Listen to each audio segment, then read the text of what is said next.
Okay, guys, so let's start today's session. And today's session is focused on one of the landmark judgments, one of the landmark case laws, which is particularly relevant in an Indian context because it is one of the most famous judgments which have been released or which has been showcased by Indian government and the Chief Justice of India.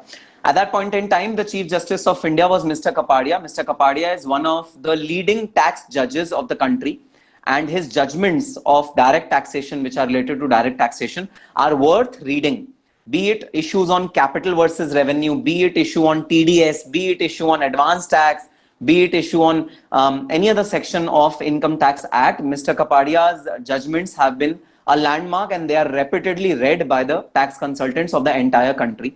And one such judgment, one such event is in front of us. Today we are going to discuss the much coveted, the much talked about case law, which is the Vodafone case.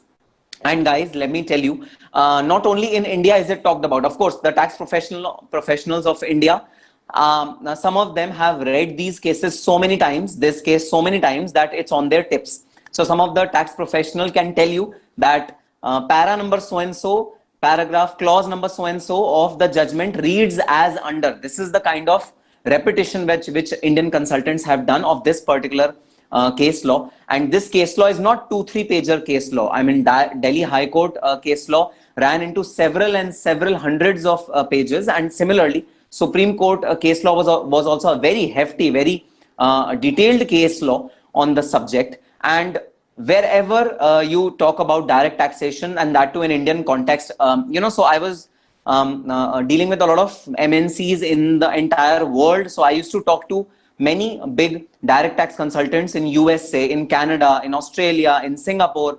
And one thing which all of them wanted to ask was that what is a Vodafone case? And they have also read the Vodafone case. So they used to discuss Vodafone case with me. So this case is not only discussed in India, but this is discussed in the entire world, because in entire world's history, it is one of the very few instances where a retrospective amendment has been done, which means that law has been amended from 30 years past to bring someone into tax net. So this retrospectivity element, which is there in this particular case law, is talked about, is discussed in the national forums and international forums along the globe. The world tax media and tax consultants are reading this particular case law, and they are curious that what has Indian government done in this particular case law. And yes, you have already studied chapter number 2 of your syllabus, which is the residential status and the basic concepts.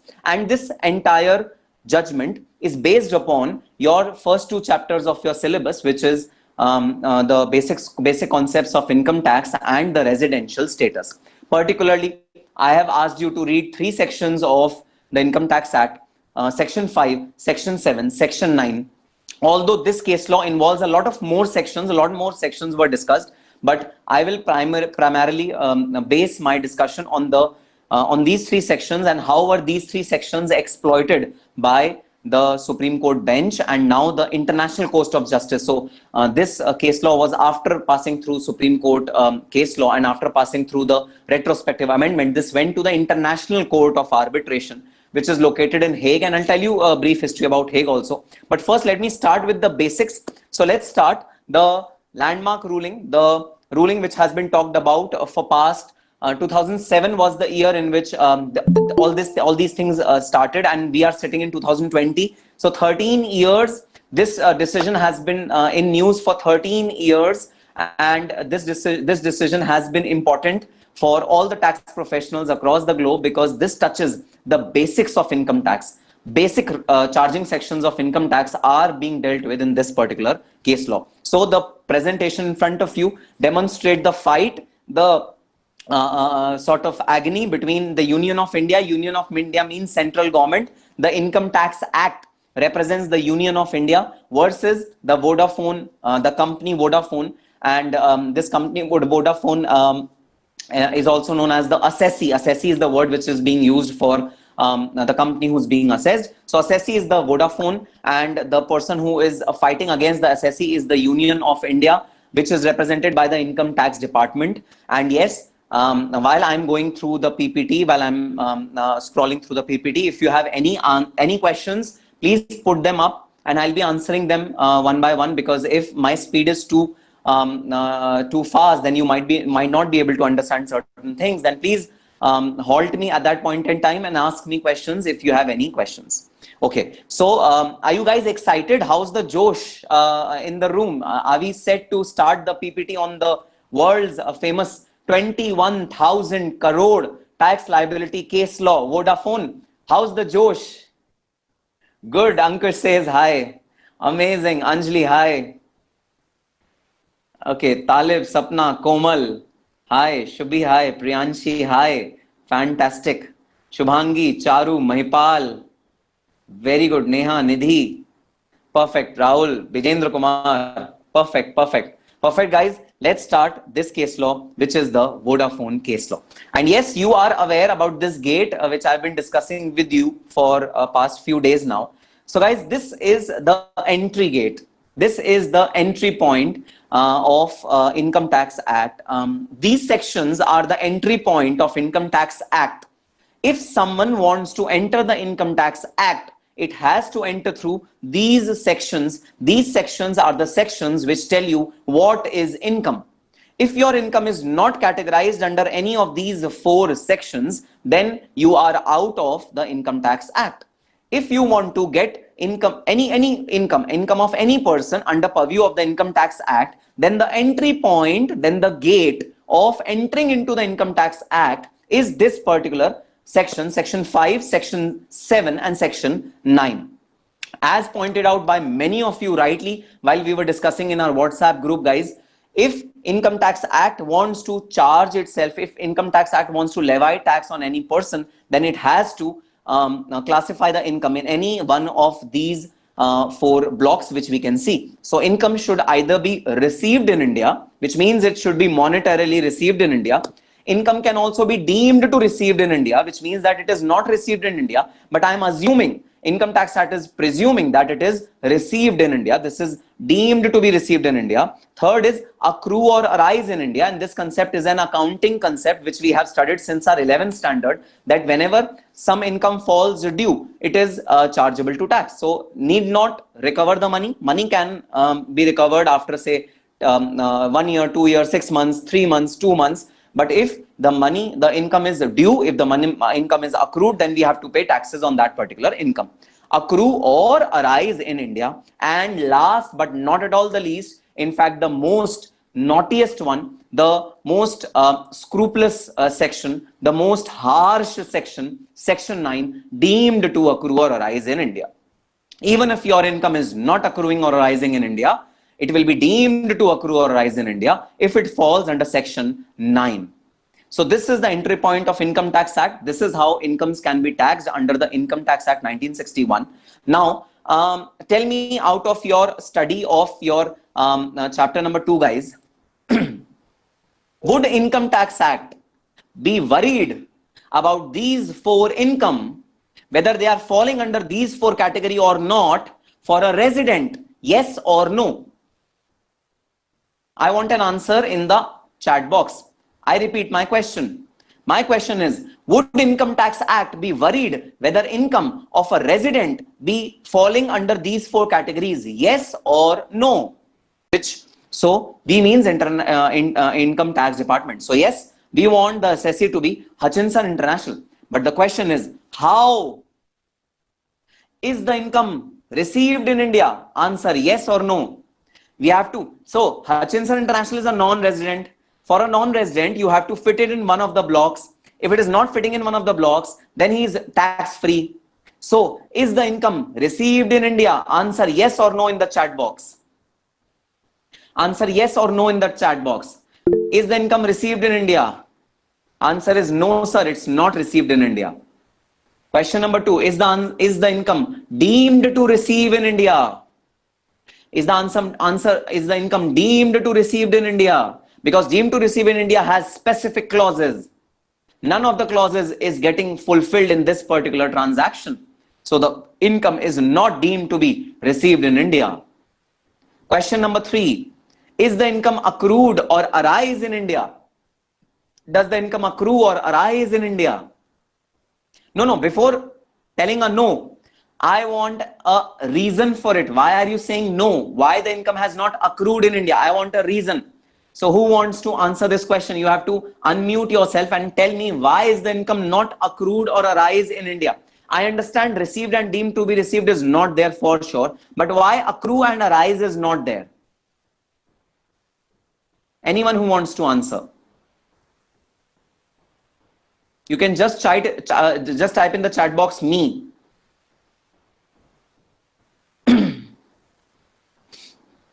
Ankush Yadav. Okay, Ankush, you can unmute yourself.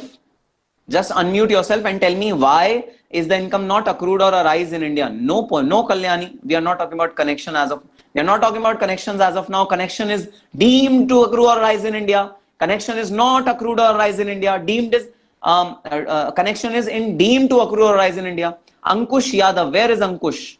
Ankush, please open your camera and microphone and tell me why the income has is not accrued or arise in India. Ankush, open your camera, Ankush.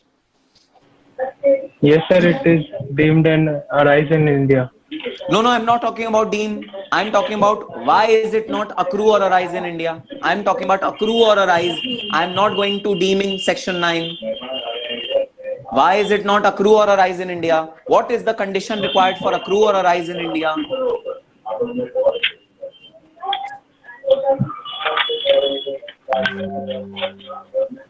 Anyone can answer this question. Whosoever wants to answer this question.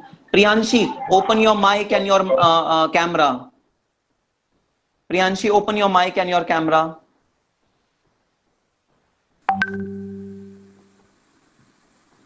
Why is this income not accrued or arise in India? Sir, because it is not fall due in India. Perfect answer. What is the relevant thing which you will see to notice whether it is falling due in India or not? Sir, connection. No, connection is in deemed to accrue or arise. Connection is not in this section. How would an income fall due? Deal. Perfect. The deal should have happened in India. Right to receive should have happened in India. Right to transfer should have been executed in India. The contract should have been signed in India. The shares or the property for which contract has been entered into should be in India. Nothing is there in India. The deal has not entered into being entered in India. Transaction has not been entered into in India. The transaction has happened between two non-residents. That two non-residents outside India. The shares were also not of Indian company. The property was also not of Indian company. So nothing is there to prove that this particular income has accrued or arise in India. So now Priyanshi, answer, which is the only block left in which we have to club our income. Which is the only one block left? Deemed to be accrued or arise in India. Perfect. So the entire income tax department was after life of Vodafone to qualify this income, which I have shown you in this diagram, which is the income of Hutchinson International Cayman Islands, to qualify it under section 9, which is deemed to accrue or arise in India. I have already proved that received is not there, deemed to receive it is not there, accrue and arise is not there. So the only option left is that now this income should fall under section 9, which is deemed to accrue or arise in India. Now I will walk you through the 4 legs. So like horse has 4 legs, cat has 4 legs, dog has 4 legs, all the animals have 4 legs, and even human beings have 4 limbs, 2 hands and 2 legs. Section 9 is based upon 4 legs. Now you need to pull out this Hutchinson transaction in section 9 because you are a tax officer and you have to qualify this transaction under one of these 4 things. Okay? Now think. All income accruing or arising, whether directly or indirectly. Option number 1, through or from any business connection in India. So now answer my question. Hutchinson International had a global business. It had a global business. its subsidiary was Indian entity. Yes, sir. Please mind my words. Subsidiaries, Indian company was there. So Hutchinson was merely holding the shares of the CGP investment company. Is there any business connection between Hutchinson International and Hutch SR? I want answer in chat box, yes or no. I want answer in chat box. Is there any business connection? सपना, इतनी भी लालची मत बनो यार. सबके sir पे ना इस समय लालच सवार है, क्योंकि सब बस तुले हुए हैं कि बस हचिंसन इंटरनेशनल को किसी तरह इस सेक्शन में लाना है. सब पे इस समय लालच सवार है. कोई पढ़ नहीं रहा सेक्शन ढंग से. सेक्शन पढ़ो ढंग से. Through, income should arise through और from any business connection in India. Guys, the shares are being transferred of Hutchinson International. The shares are being transferred to Vodafone. There is no business connection in India because the shares are not belonging to Indian company. Yes, subsidiaries holding some investment, but business connection, there is no business. Hutchinson International doesn't have any business connection in India. Please understand this fact. Please understand the words through or from. Through means there is something which is hitting. So if I am saying that I am holding shares of Reliance Industries Limited, if I am holding shares of Reliance Industries Limited, the dividend which I get, I am earning income from Reliance Industries Limited. Now suppose Reliance Industries Limited purchases crude oil from some XYZ vendor. Of course, Reliance Industries Limited is deriving its business from that crude oil. It processes that crude oil and earns income. Can I say as a shareholder of Reliance Industries Limited that I am earning income from that vendor who is supplying crude oil to Reliance Industries Limited? Can I say that? Far-fetched. Far-fetched. It is very distant. It is not rational to say that. I am not earning income from that crude supplier. I am earning income from Reliance Industries Limited. I am earning income from Reliance Industries Limited processing of crude oil into petrol. So again, an interpretation issue, but I feel that, and Supreme Court also felt that, it is not falling under category of through or from any business connection in India, because there was no business connection in India. Only holding shares doesn't mean you have a business connection in India. Business connection means you are doing some activities, you are doing some business in India, and you means international. You means international. Hutchinson International is not doing any business in India. There is no business connection in India. Okay, let's move on to the second clause. Through or from any property in India. Through or from any property in India. Mind you, shares are belonging to Hutchinson CGP Investment. Hutchinson International. Shares are of Hutchinson International. Property is shares. So is this income derived through or from any property in India? That is the big question. Answer yes or no. Through or from any business, any property in India? Again, yes. Most of you are right. Answer is no. Property is not in India. Property is in Cayman Islands. So you cannot say that it is derived from property in India. Next, through or from any asset or source of income in India. Is the source of income in India. Through or from any asset or source of income. International's business income's source is source in India.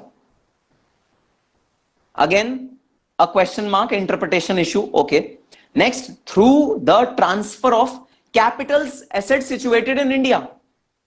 Fourth limb, through or from the transfer of capital assets situated in India.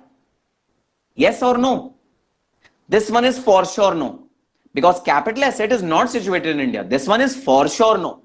There is no asset in India. Okay, perfect. We have analyzed the section, guys, and now let us read what Mr. S.H. Kapadia, the Chief Justice of India at that point in time, This matter was presented in front of him January 20th, 2012. This matter was presented before S.H. Kapadia, the Chief Justice of India at that point in time. He was assisted by two judges, K.S. Radhakrishnan and Swatantra Kumar. Always remember, Supreme Court always has benches. So this was a 3-judge bench. Then it will have 5-judge bench. Then it will have 7-judge bench. Then it will have 9-judge bench. Can you tell me the rationale of keeping odd number of judges? Why not a 2-bench judge? Why not a 2-member bench? Why not a 4-member bench? Why a 3-member bench or 5 or 7 or 9? Why odd number? Why not even number? Why can't judges be in even number?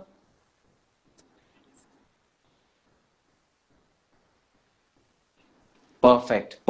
Valid reason to get some answer. It should not tie, because if it ties, then our purpose will be defeated.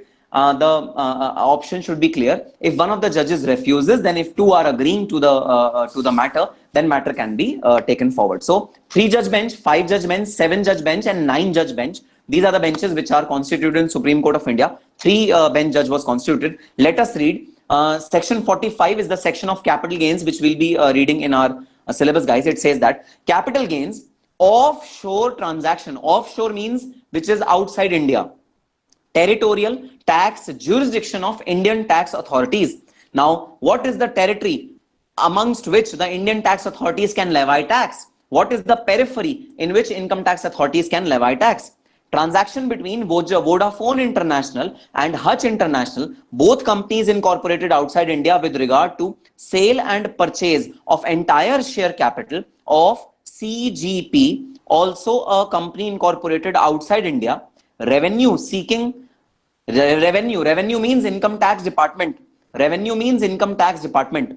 Revenue seeking to tax capital gains arising from sale of share capital of CGP on the basis that CGP held underlying Indian assets, held that Indian tax authority had no territorial jurisdiction to tax the said offshore transaction. Indian tax authority has no jurisdiction. Applying the look at test in order to ascertain true nature and characteristic of the transaction, the offshore transaction in the instant case is bona fide structure, FDI. It is a foreign direct investment in India which fell outside the Indian territorial tax jurisdiction and as such not taxable. So the income tax people lost this case in Supreme Court, and Supreme Court decided that this particular transaction was outside the purview of income tax department. Income tax department cannot, what was the logic of income tax department? Income tax department was saying, sir, this CGP investment and Intermediate Mauritius are fake companies, are shell companies. It can be assumed that there is no company between Hutchinson International and Hutch SR. It can be assumed that you can look through. Look through means if someone is standing in front of you, you ignore him. You make him feel as if he's transparent. So income tax authority was saying, sir, do not see CGP investment and Intermediate Mauritius. These are shell companies. Do not see them. It is a transaction of selling of shares of Hutch SR only. This was the logic given by the income tax authorities, which was rejected by the Supreme Court. Supreme Court is saying, please don't look through. Please look at. Please don't ignore those two entities which are in middle. Please look at those two entities also. Don't look through those two entities. So Supreme Court held on January 20th, 2012 that Hutchinson shares which were sold to Vodafone were not taxable in India. Income tax authority had no tax liability. Income tax authority had no jurisdiction to tax the Vodafone company in India. The Hutchinson company in India. Guys, does any one of you knows who has fought the case from Vodafone side? Who was the lawyer of Vodafone? Who was the lawyer of Hutchinson? Name of the landmark lawyer of direct taxation. He is the god of direct taxation.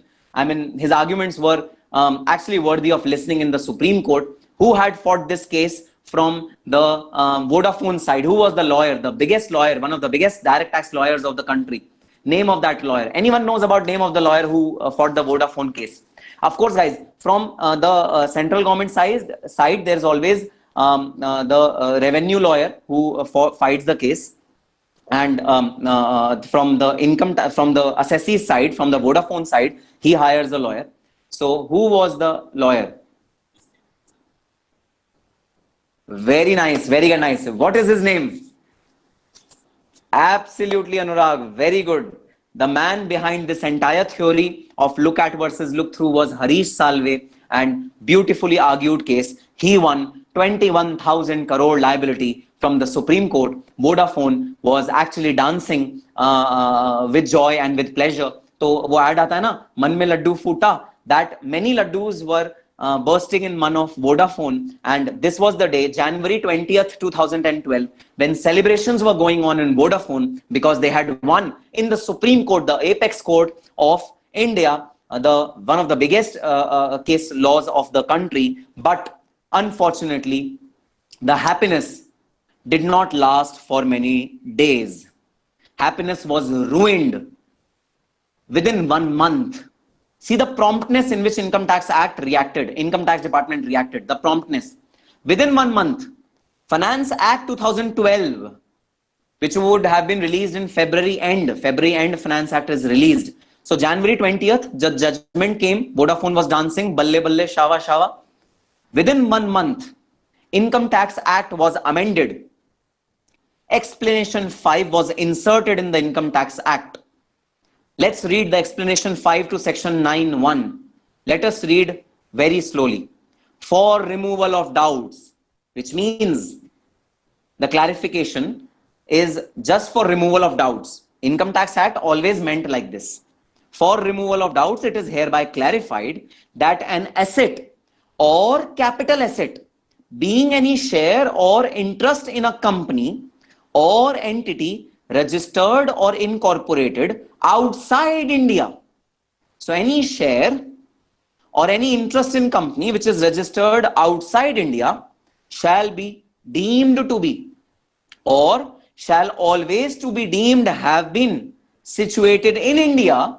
So you understand what this line is saying? This line is saying if you sell shares of a foreign company outside India, then we will deem that shares were situated inside India. If now comes the golden words of these explanation, guys, and beautiful words, beautifully crafted by then Finance Minister Mr. Pranab Mukherjee. The line says, if the share or interest derives directly or indirectly its value substantially from the assets located in India. So I still remember Pranab Da was there at that point in time, Finance Minister, or P. Chidambaram, I think P. Chidambaram was there, who had drafted this particular line, and this line was drafted in a very, very beautiful fashion, guys.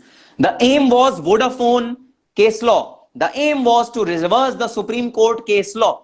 The aim was very clear that Supreme Court case law, which has been adjudicated in favor of Vodafone, should be reversed, and Indian authorities should have the right to tax Vodafone. What is this explanation saying? It is saying that if shares of a foreign company derive its value from assets situated in India, then those shares will be deemed to be situated in India. So the shares of the foreign company which we were talking about, Hutchinson or CGP, the shares of the foreign company which we are talking about, guys, those shares will be deemed to be situated in India if those shares are deriving its value from assets situated in India. And yes, those shares have derived its value from the assets situated in India. So Hutch SR is owned by Intermediate Mauritius, is owned by CGP Investments, and yes, CGP investment shares have some value of Hutch SR India assets also. So naturally, those shares of CGP investment would have some value, would have some benefit, or some portion of those shares would belong to the assets which are there held by Hutch SR India. And with this amendment, this entire theory of Supreme Court that the four limbs of section 9 does not cover this particular transaction got failed, because if the assets are situated in India, because we have studied the assets are situated in India. Please see this, which you all said that it's for sure not covered under this head, the last limb, through transfer of a capital asset situated in India. Guys, the Indian government used this last line, that capital asset is situated in India. If it derives its value from assets in India, it exploited this last line, which all of you said that sir इसमें तो सवाल ही नहीं उठता, इसमें तो fall कर ही नहीं सकता हमारा केस, कैपिटल एसेट तो सिचुएटेड इंडिया में है ही नहीं. वहीं पर इनकम टैक्स डिपार्टमेंट ने, इनकम टैक्स गवर्नमेंट ने हिट किया, सबसे सॉफ्ट पॉइंट पे हिट किया, सबसे ऑब्वियस पॉइंट पे हिट किया और बोल दिया that a company which derives its value from assets in India, its shares will be assumed to be situated in India. बताओ जरा, क्या जैसे ही इन शेयर्स जो CGP के शेयर्स थे, जैसे ही उनकी शेयर्स की वैल्यू इंडियन कंपनी से डिराइव हुई थोड़ी बहुत भी, तो क्या वो शेयर्स ऑटोमेटिकली इंडिया में सिचुएट हो गए? यस सर, वो शेयर इंडिया में सिचुएट हो गए automatically. Yes, those shares are not registered in India. Even CGP International is not situated in India. Still, those shares were deemed to be situated in India, and this transaction was covered under the Income Tax Act. But sir, one very important point, sir, transaction happened in 2007. This amendment came in 2012. Can an amendment which came in 2012, so okay, the transaction which will happen after 2012, they will fall under this explanation, we understand. But sir, the transaction which happened in 2007, can that also be incorporated in this amendment? Answer is, this is what is known as retrospective amendment. So this amendment was not made with effect from 2012 when it came. It was made effective from 1st April 1962 when this act was enacted for the very first time. Crux of the matter is, you cannot do any tax planning looking at the act, because act can be amended from retrospective effect at any point in time by Income Tax Department.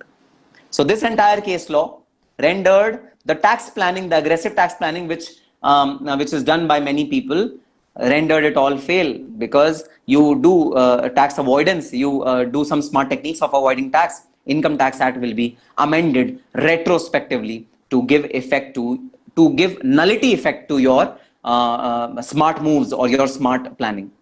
So yes, this retrospective amendment came, and now the Vodafone was back to square one, and its tax liability was again given a hit to 21,000 crore was being was to be shelled out by by Vodafone. And yes, this is how Supreme Court judgment was reversed. Now what happened in 2020? Please read point number 6. Please read point number 6.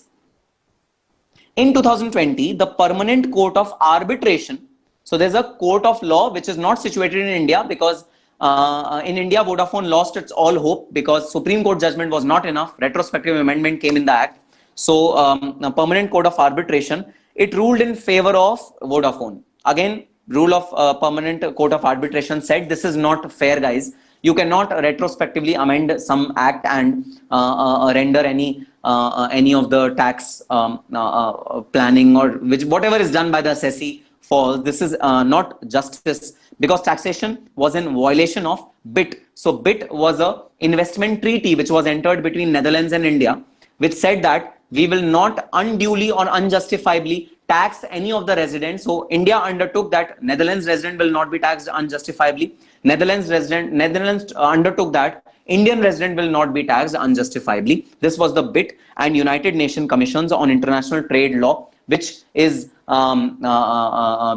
actually a trade law which says that you should be transparent with each other.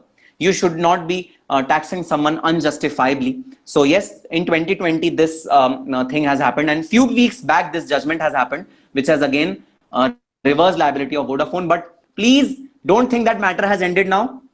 Income Tax Department will not sleep over it. Income Tax Department, as we discuss on this live session right now, Income Tax Department's minds, the great minds in Income Tax Department, CBDT, will be working to how to again nullify this judgment which has come in 2020. So let's wait and watch what will happen. There are years to come in which this judgment might again be reopened and might again be discussed in some other way, in some other form. So guys, when Supreme Court came, everyone thought matter is over now, nothing will happen. Then came the Amendment in Finance Act. When amendment came, everyone thought nothing else will happen. Everyone slept over it. Then now in 2020, this judgment has come up.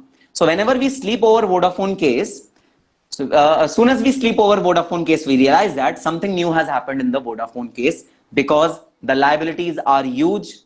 The international tax community is pressurizing Indian tax authorities to work in a typical manner, because seeing Vodafone companies suffering, many MNCs are now afraid of coming to India. They're saying, okay, no, we are afraid of coming to India.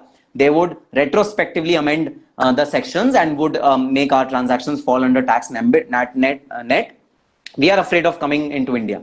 So that is why PM Modi's initiative of Make in India is really boosting these days. And MNCs are, a little scared of coming into India. One of the reasons is the tax. So the term which is used in technical terms is that tax terrorship.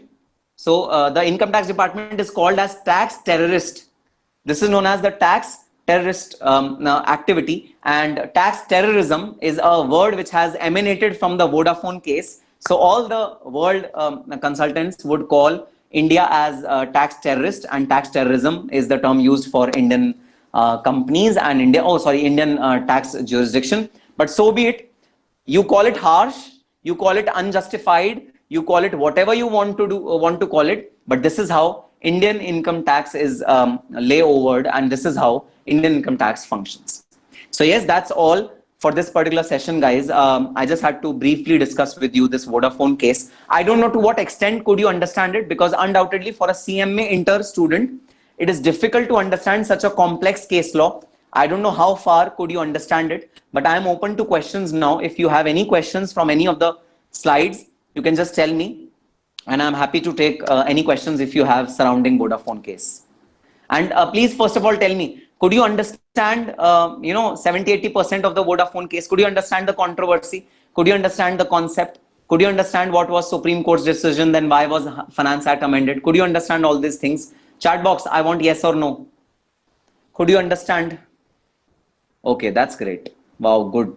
So you guys are on the way of becoming tax consultants of the country, because it's a very, very complex case. It's not an easy one. If you are able to understand it, then it's very, very good. Okay, great. And of course, guys, those students who have studied chapter 1st and 2nd, they would be able to appreciate it more, because it is all surrounding those 3 sections and the residential status concept. So any questions? The second one. Yes, Anurag. Second slide. Sorry? Can you move Second the slide slide. to second one? Next. This is the second slide. Next. So section 911. Next. Okay. Yes. Yeah, that's one. So I'm not able to understand the business connection and property point. Can you please elaborate? Okay. Sure. So, assume that I am in India and I want to do business in Singapore.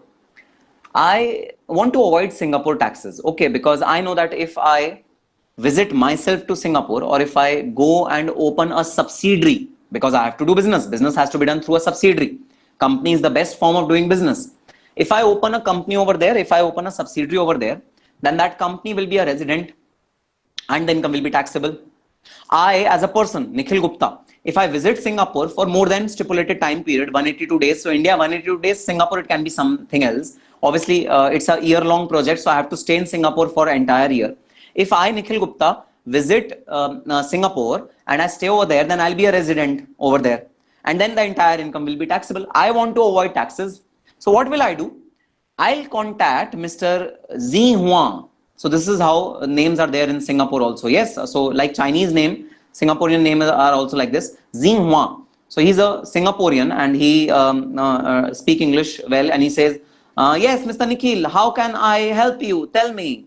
This is how he's talking to me. I'm on a phone with Mr. Zing Hua. I'm telling Mr. Zing Hua, I have a unique product I want to sell in Singapore, but I don't want to come in Singapore.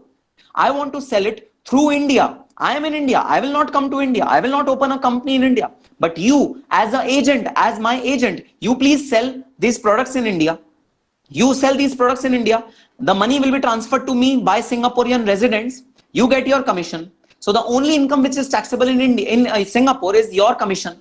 My profit will not be taxable in India because I am a non-resident of Singapore. They will not be taxable in Singapore because I am a non-resident in Singapore. The only income which will be taxable in Singapore, which will be Mr. Zing Huang commission, which will be taxable in Singapore. That commission will be a very, very small part. I don't mind getting that tax in Singapore, but I mind getting my main income tax in Singapore. So what have I done? I have not done the business in coming through Singapore. I have not done business through myself in Singapore. I have not opened a company, but I have hired a agent in Singapore and he is doing business on my behalf. I am earning the income. I am not paying taxes to Singaporean authority. Why? I am not a resident.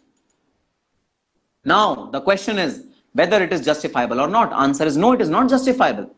Because why is it not justifiable? Because even if I am a non-resident, the income is actually the agreement, the right to receive, the payment received is actually arising in Singapore.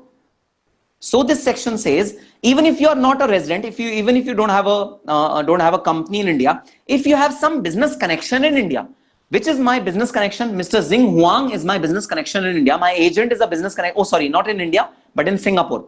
Mr. Zing Huang is my business connection in Singapore. So what does this law says? This law says if you have any business connection in Singapore, so I am substituting India with Singapore. If you have any business connection with Singapore, then your income will be taxable in Singapore. Similarly, Indian tax authorities have said that, listen, if you are a non-resident, even if you are not coming in India, even if you are not having any subsidiary in India, your agreement is not getting signed in India. It is getting signed outside India. You are not doing any activity in India.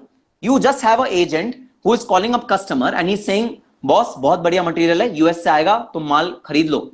And that entire transaction is happening in USA. Still, since that agent is in India, you have a business connection in India and you are doing your business through India. If you are doing your business through India, this is known as business connection through India. In our case, Hutchinson International was not doing any business through India, did not had any business connection in India. He just held shares through two subsidiaries of an Indian company. He did not have any business connection in India. And point number 2. Anurag, could you get the first point? Should I move on to the second point? Perfect. Point number 2. Through or from any property in India. Now, Mr. John, resident of USA, has a property in Jodhpur. This is the same example which I have taken in my classes. Mr. John from USA has a property in Jodhpur. Miss Ruana from Canada wants to take that property on rent. Rent is being paid by Miss Joanna from Canada to Mr. John in USA. Income is not received in India. Income is not deemed to receive in India. Income is not deemed to accrue or arise in India because right to receive is transferring from Canada to USA. Right to receive, the element of due is happening outside India. It is not happening in India. But still, it will be taxable in India because I will deem it to be accrue and arise from a property in India. That is the example of being deemed to accrue or arise from a property in India. So if you do not fall within those 3 primary categories, receive, deemed to receive, accrue and arise, then you will fall under the residuary category of 911, which is these 4 sections.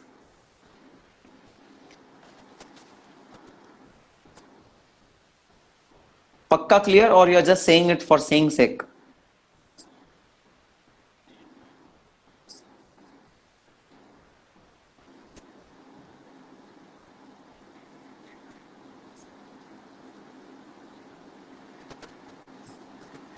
Yes.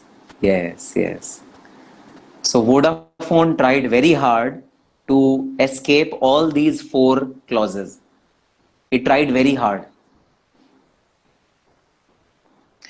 Okay, so not in Singapore, but in Mauritius. So they had created a dummy company in Cayman Islands and Mauritius. These were the two step subsidiaries which were there, right? Now, to prove whether they were dummy or not is again a challenge. Whether they were entering into any transaction or whether these companies were solely created to invest in India, that is also a challenge, whether they were dummy or not. Indian authorities were alleging that they are dummies, please look through them.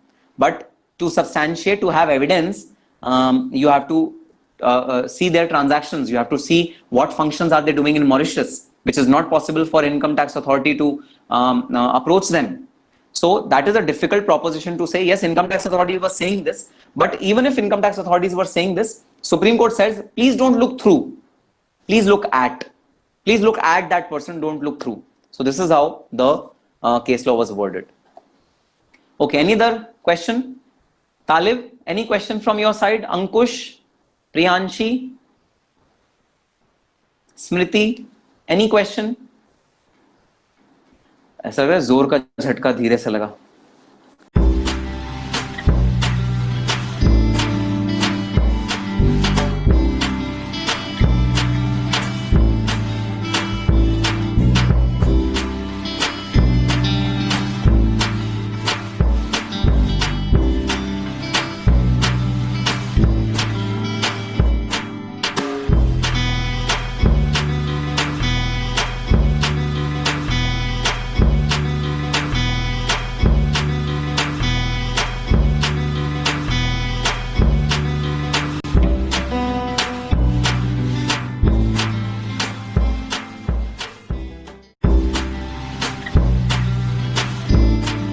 Talib is here. Oh wow. Talib, please open your camera. Good evening, sir. Good evening. How are you? Fine, sir. So Talib, please open your camera. Let us see what is the development in your hairstyle.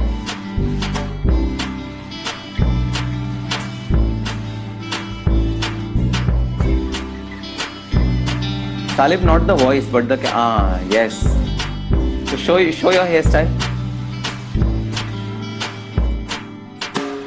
Yes. Anurag, can you enlarge his screen?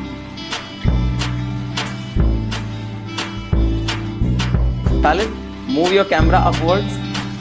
Arey, where are you gone? Talib, come back. Yes, sir.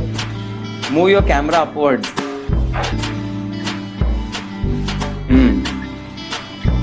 So are you sure that these are natural?